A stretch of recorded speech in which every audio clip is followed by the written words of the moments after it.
నన్ను రక్షించండి, నా కుటుంబాన్ని కాపాడుతానన్న మాట ఇవ్వండి బాబు. వద్దండి, సహాయం చేయడానికి అర్హత ఉండాలి. ఇలాంటి వాడికి మాట ఇచ్చే ముందు కాస్త ఆలోచించండి. నా కూతురు జీవితాన్ని అన్యాయం చేస్తున్నారు, దాన్ని బతుకుని కాపాడుతానన్న మాట ఇవ్వండి బాబు, మాట ఇవ్వండి. ఏం జరిగింది నారాయణ? నేను చెబుతా బాబు.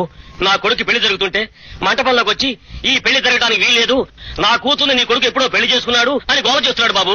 గొడవ కదా బాబు, ఆ అబ్బాయి రహస్యంగా నా కూతురు మెల్లో తాళి కట్టాడు.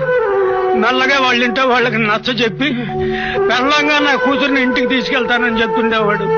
రోజు రాత్రి ఫ్యాక్టరీ సైరన్ మోగంగానే బండి మీద మా ఇంటికి వచ్చి తెల్లారులు ఉండేళ్ళేవాడు. ఇప్పుడు ఆ కాంట్రాక్టర్ కూతుర్ని పెళ్లి చేసుకుంటున్నాడు. ఏమయ్యా నారాయణ చెప్పేది నిజమేనా? తాళి కట్టావా?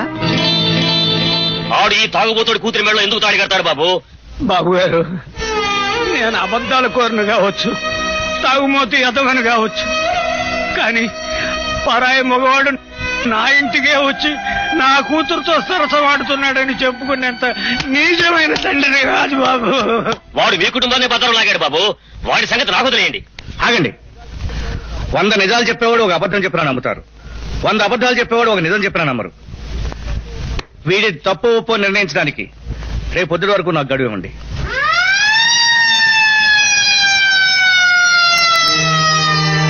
వాళ్ళని లేపండి. అలాగే. ఇగో వర్మగారు వచ్చారు, లేవండియా, లేవండి. వర్మగారు వచ్చారు. నమస్కారం అండి. నమస్కారం వర్మగారు. ఇంత రాత్రి పూట మీరు మా ఇంటికి కబుర్ చేస్తే నేనే మీ ఇంటికి వచ్చామని కదండి. పర్వాలేదులేండి. ఏరి బండి కట్టు. ఇంత రాత్రి పూట బండి ఎందుకండి? ఎందుకో తర్వాత చెప్తాను, ముందు మీ వాడిని బండి కట్టమని చెప్పండి. ఆయన చెప్పినట్టు చెయ్యి, బండి కట్టు.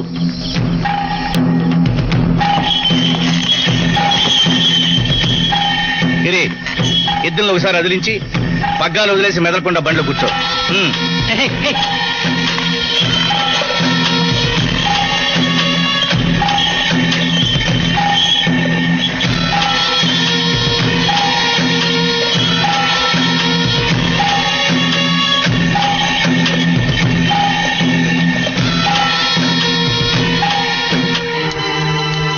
దండాలు బాబు. చూసావా గిరి, బుద్ధి గడ్డి తిని నువ్వు అబద్ధం చెప్పినా గడ్డి తిని ఆ పశువులు నిజం చెప్పాయి. నన్ను క్షమించండి అయ్యా, మా నాన్న మాట విని అబద్ధం చెప్పాను. ఆ తాళి నేనే కట్టాను, ఆ అమ్మాయిని నేనే ఎలుకుంటానయ్యా. మంచిది. నోరు లేని జీవాలచే సాక్ష్యం చెప్పించి సమస్యని ఎంత గొప్పగా పరిష్కరించారు.